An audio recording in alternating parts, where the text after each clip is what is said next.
దావీదు మహారాజు కేవలం ఒక కల్పిత పాత్ర మాత్రమే. ఇదే మాట కొందరు స్కాలర్స్ అన్నారు. వారిలో ఒకరు ప్రఖ్యాతి చెందిన American scholar Thomas L Thomson.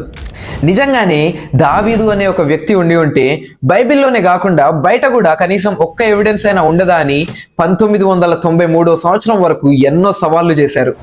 అయితే 1993 సంవత్సరంలో ఏన్షియంట్ ఇజ్రాయెల్లోని టెల్ డాన్ అనే ప్రదేశంలో ఆర్కియాలజిస్ట్ రీసెర్చ్ చేస్తూ ఉండగా ఒక చెక్కబడిన రాయి దొరికింది. అయితే దాని మీద ఇద్దరు రాజుల గురించి రాసి ఉంది. మొదటిది జెహోరాం. బైబిల్లో అనేక ప్రదేశాల్లో ఆయన గురించి మనం చూడొచ్చు.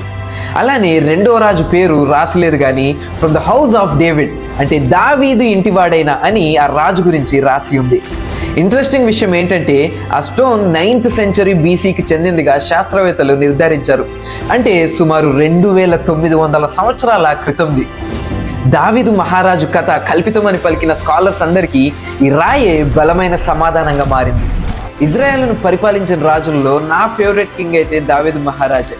మరి మీ ఫేవరెట్ కింగ్ ఎవరో కమెంట్స్లో చెప్పండి.